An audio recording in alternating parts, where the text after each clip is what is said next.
los investigadores del mecanismo de ¿Cómo? pediría la reinstalación de las personas investigadoras del mecanismo. Sí, si ellos quieren aquí, ¿Qué garantías les quedaría? ¿mande? ¿Qué garantías se le darían para que ellos puedan regresar? O sea, ellos dicen, no podemos seguir investigando porque no hay acceso. No, es que si ellos no tienen convicciones y no tienen confianza, ¿sí?, mejor que no regresen. Y ya buscamos a otras personas que nos ayuden. Es un poco lo que hicimos cuando el fiscal de Asuntos Especiales de Ayotzinapa, propuesto por la Organización de Derechos Humanos de la OEA, que no sabíamos, y además porque no tenemos nada que ocultar, dijimos, está bien, lo aceptan los padres, lo están proponiendo, está bien él, pero resulta que cuando le pedimos que se tramiten, se hagan los trámites para las órdenes de aprehensión del procurador y de militares y de otros funcionarios de la Procuraduría de ese entonces de alto nivel, se niega. Y junto con algunos miembros de la Comisión de los Observadores Internacionales, sostienen que no era el procedimiento adecuado, que se necesitaban 90 días para poder actuar. Imagínense, en 90 días, si fue sorpresivo y cuando se dio la instrucción de iniciar el proceso para conseguir las órdenes de aprehensión, hubieron renuncias de ministerios públicos. Ahí nos dimos cuenta de que había una confabulación. El pacto de silencio llegaba hasta la Fiscalía y la Fiscalía en general de la República. Entonces, él renuncia y ¿qué hacemos? Pues proponemos a otro. Hay otro caso, el de la encargada de desaparecidos. Lo mismo, resulta que llega a este cargo también del mismo grupo de derechos humanos de la OEA o algo por el estilo. Es que dominaron durante mucho tiempo y simularon durante mucho tiempo, décadas. Nunca realmente enfrentaron al Estado. Nunca. Entonces, de repente da a conocer que hay 126,000 desaparecidos en México, 126,000, me acuerdo, ella misma, de ahí mismo de la comisión, y que la mayoría de los desaparecidos eran del tiempo nuestro.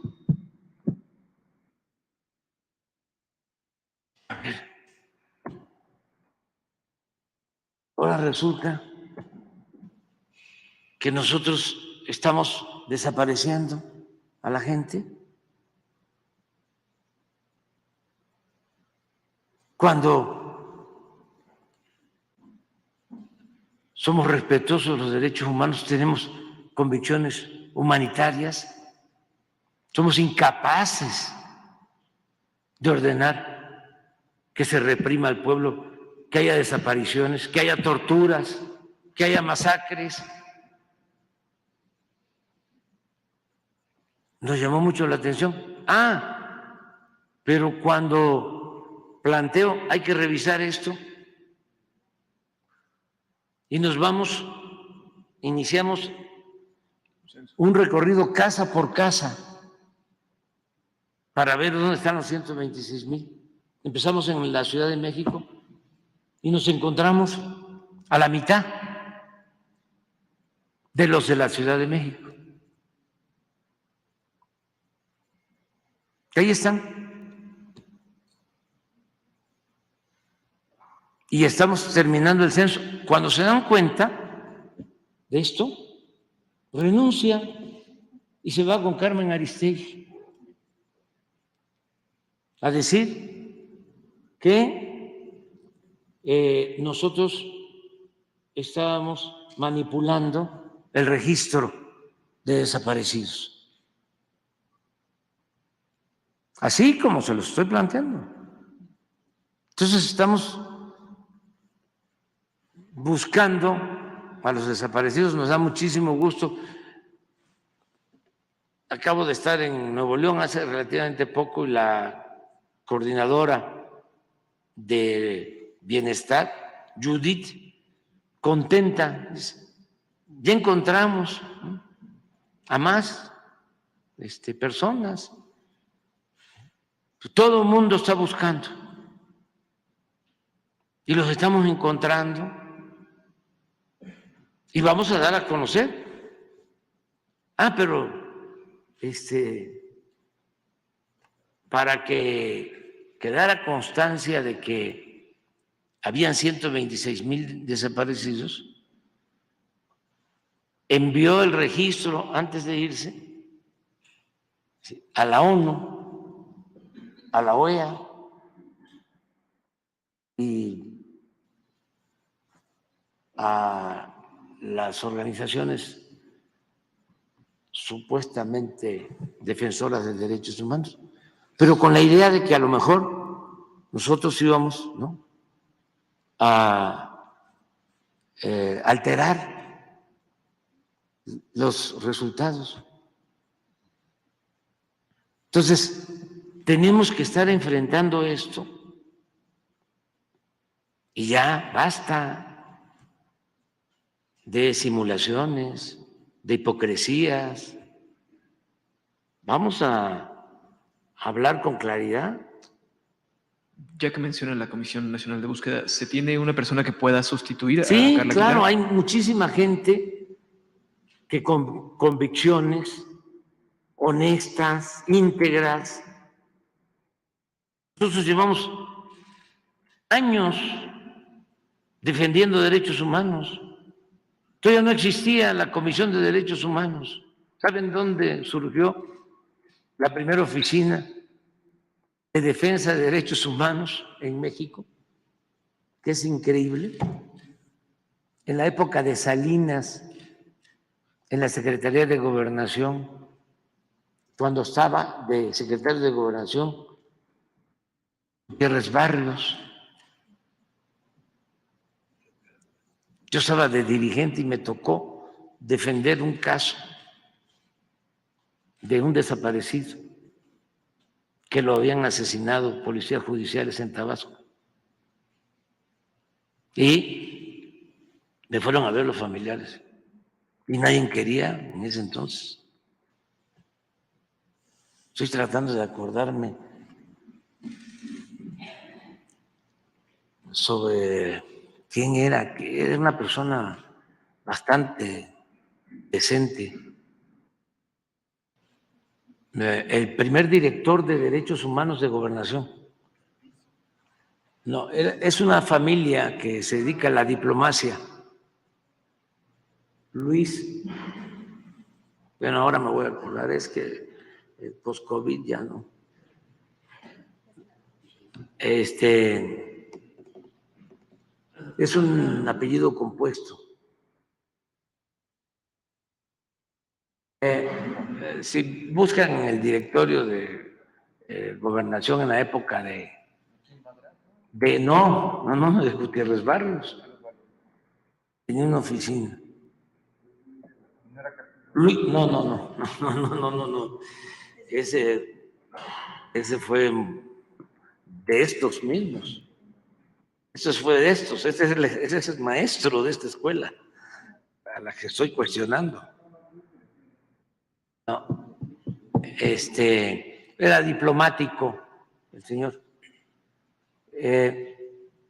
Les platico sobre esto. Fue como Luis Ortiz Monasterio. Ya no existía la Comisión de Derechos Humanos. El señor muy decente, yo fui a presentar la denuncia porque detienen a un supuesto delincuente, se lo llevan al mar, los judiciales, y lo torturan, lo ahogan y lo entierran de manera clandestina.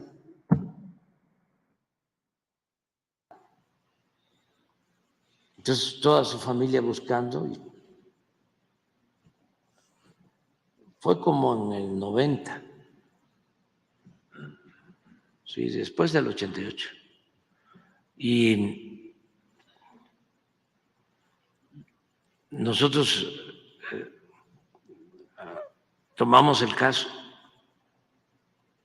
y este señor, Luis Ortiz Monasterio, con médicos especializados, encontramos la fosa clandestina y se hizo el análisis y se encontró de que lo habían ahogado, lo habían asfixiado, tenía arena del agua de mar, y eso le costó al procurador de Tabasco de ese entonces la renuncia y se hizo justicia. Entonces, les estoy hablando del 90,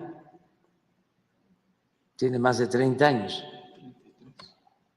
¿sí?, que estamos luchando, siempre hemos luchado por eso, porque no se violen los derechos humanos. Entonces, sí pueden haber muchos que ayuden. Es que a veces se descuidan los secretarios o subsecretarios y se van metiendo gentes o se conservan gentes que están en contra de nuestro proyecto de transformación. Y eso lo vemos a diario. A veces estoy en una reunión de Hacienda y de Pemex y estamos tratando algo con algunos servidores públicos y digo algo que tiene que ver con Pemex, que vamos a reducir los derechos de Pemex, que no pague tanto Pemex a Hacienda, que pagaba 65% de derechos y ahora está pagando 35%. Y al día siguiente está en el Reforma. ¡Ay! O sea, sí es de muy buena fuente. Y ahora aprovecho también, ¿me lo permites para aclarar otra cosa? Lo de se demostró que asesinó a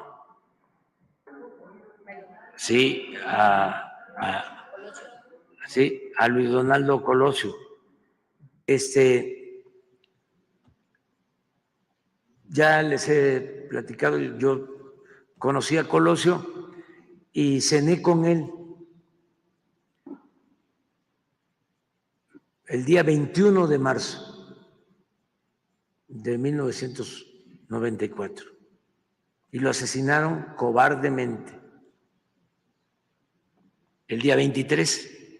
O sea que cenamos el 21 en casa de la licenciada Clara Júsima, allá en Las Lomas, tiene su casa.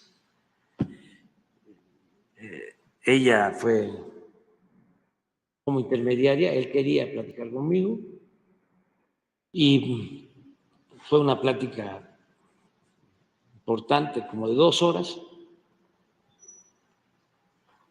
Y al día siguiente se fue a su gira. Creo que pasó primero a Sonora, luego el 22 a Baja Sur, a La Paz, creo, y de ahí a Tijuana, de ahí lo asesinan.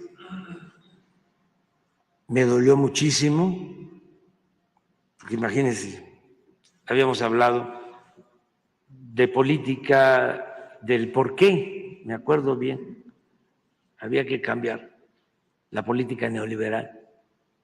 Me acuerdo de una expresión,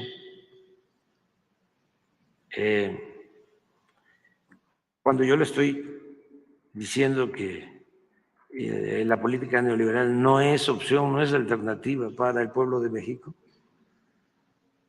y que había que darle más importancia a la inversión pública y a la industria de la construcción, lo que estamos haciendo para reactivar la economía y crear empleos y mejor distribución del ingreso, de la riqueza. Me acuerdo su respuesta. Dices, hay que regresar a Keynes. Hay que regresar a Keynes. Rarísimo, porque era Friedman. Los economistas saben a lo que me estoy refiriendo. El padre de la política neoliberal, que eran lo que estaban aplicando. Y siguieron aplicando hasta finales del 18. Pero él ya estaba pensando en llevar a cabo cambios en política económica. Entonces, conociendo todo esto, bueno, lo asesinan, nos dolió mucho, fue muy impactante, muy doloroso para todos los mexicanos. Que tienen a Aburto, empieza a hablar de que era Aburto, no era Aburto, que lo habían cambiado. Siempre la duda si había sido un asesino solitario, o habían participado otros, quiénes estaban detrás. Yo llegué a la conclusión desde hace tiempo que se trató de un crimen de Estado y que los crímenes de Estado, si no hay voluntad, lleva mucho tiempo el que se puedan esclarecer. Fue un crimen de Estado, o el asesinato del presidente Kennedy. Y no se supo bien. Entonces, pues hay libros escritos sobre esto, muchos libros escritos.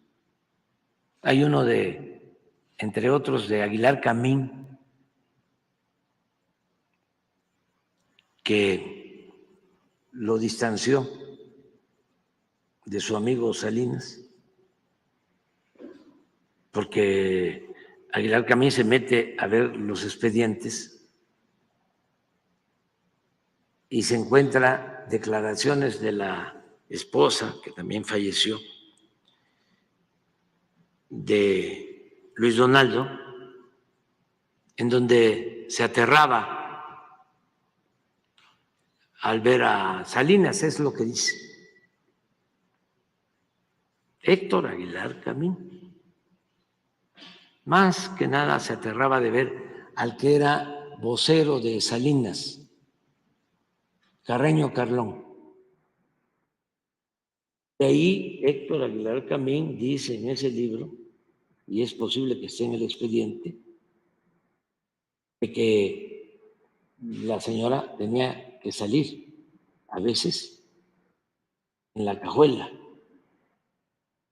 del carro. Una historia así, bastante tenebrosa, ¿no? Y muy injusta por la forma en que le quitaron la vida a Luis Donaldo. Muy dolorosa. Bueno, pasa el tiempo. En ese entonces, esto para los jóvenes,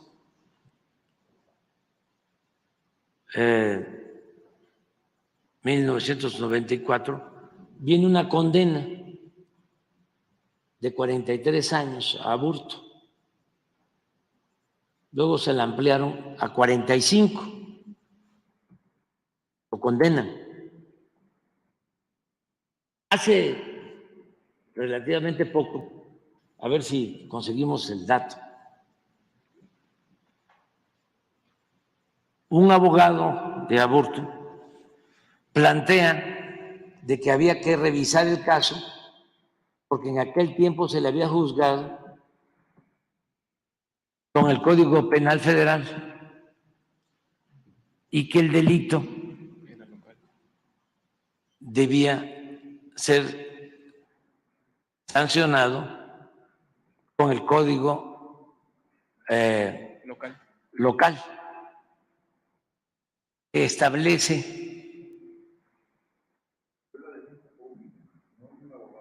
la defensa pública, sí. Más raro.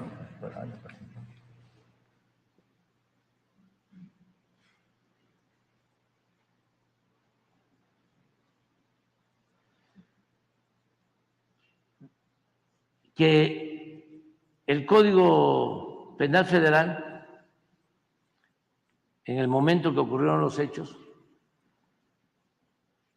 permitía esa sentencia de 43, 45 años. Pero en ese mismo tiempo el Código Penal de Baja California creo que hablaba de una sentencia de 30 años. Entonces, alegan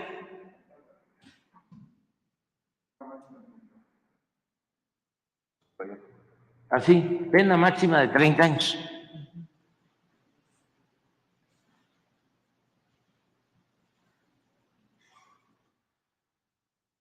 Y no fue condenado con la pena máxima contenida en el Código Penal Federal.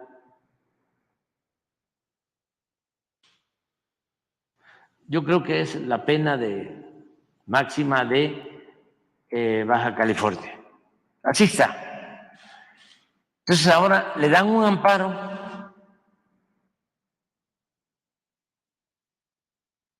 ponen un plazo para que se cumpla.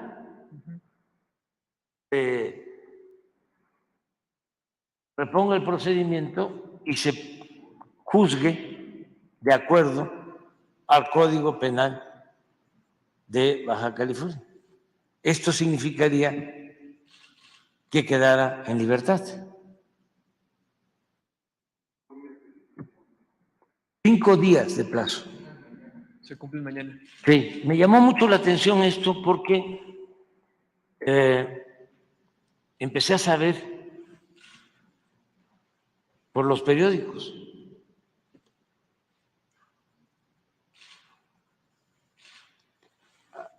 hubo un día que creo que Alejandro Encinas planteó el tema en una reunión de gabinete de seguridad, pero luego lo que más me llamó la atención es de que apareció un artículo de Riva Palacio, creo que fue de él, ¿no? Iba a usar el caso para atacar a Salinas. Ajá, que íbamos a sacar nosotros a Aburto, ya estamos preparando todo esto para sacarlo y usar el caso para que Aburto declarara en contra de Carlos Salinas de Gortari. Eso es lo que dice Riva Palacio. Entonces aquí hasta dije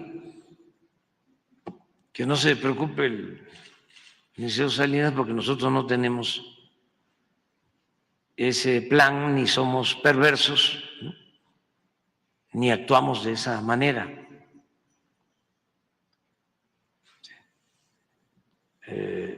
Entonces, ahora, otro periodista así, de estos columnistas del Universal, Soto, García Soto vuelve con lo mismo. Y todos los de las páginas del conservadurismo lo retoman, que vamos a usar el caso porque suponemos que Salinas es el jefe del bloque conservador y que si Aburto se lanza en contra de Salinas y Salinas va a la cárcel, pues entonces les va a perjudicar en la elección, fíjense hasta dónde, del año próximo, y vamos nosotros de esa manera a ganar. ¿Será que tienen la mente retorcida? O sea,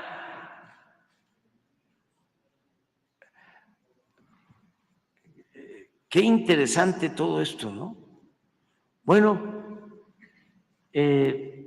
ya nosotros, pues ayer, antier, que me preguntó, ¿dónde está el compañero? No vino. ¿De qué periódico es? Es Páramo. ¿Qué cubre Páramo? Excelsior. Pues ya lo estamos viendo. Porque todo esto tiene que ver con el Poder Judicial. No tiene que ver con nosotros. Ni modo que ahora que están muy buenas las relaciones con el Poder Judicial, estemos nosotros de común acuerdo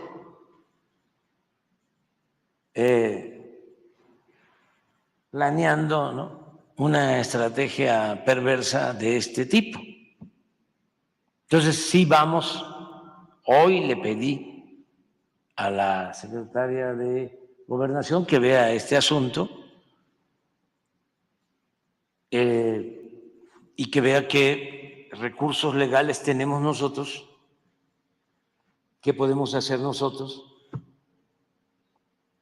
porque independientemente de que el señor Aburto tiene derecho a ser protegido por la ley, también no es un asunto nada más legal o jurídico.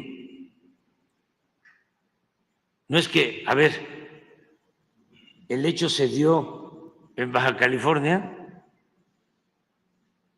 y es del fuero común cuando se trata del homicidio de un candidato a la presidencia de la República.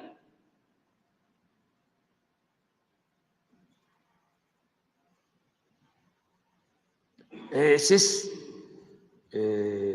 un criterio. Además, si el señor Aburto considera de que está siendo tratado de manera injusta y que hay interés de perjudicarlo y que él es inocente, tiene toda la oportunidad de hablar, que se manifieste. Además, ayudaría mucho, porque estas cosas no deben de repetirse nunca, jamás. Pero es importante, ¿no?, que se conozca, porque ya se van a cumplir aquí. La sentencia de amparo señala que el primer tribunal colegiado de apelación en el Estado de México tiene 5 días. Primer tribunal colegiado de apelación en el Estado de México, pero no es que sea del gobierno del Estado de México, no es el Poder Judicial del Estado de México, es el Poder Judicial Federal, que se entienda bien. tiene 5 días para cumplir la ejecutoria.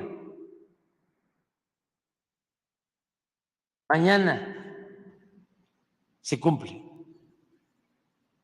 Entonces vamos a ver qué pasó mañana. Digo, qué ha sucedido, qué va a suceder, mejor dicho, mañana y qué va a suceder el lunes. Pero quería yo tratarlo aquí.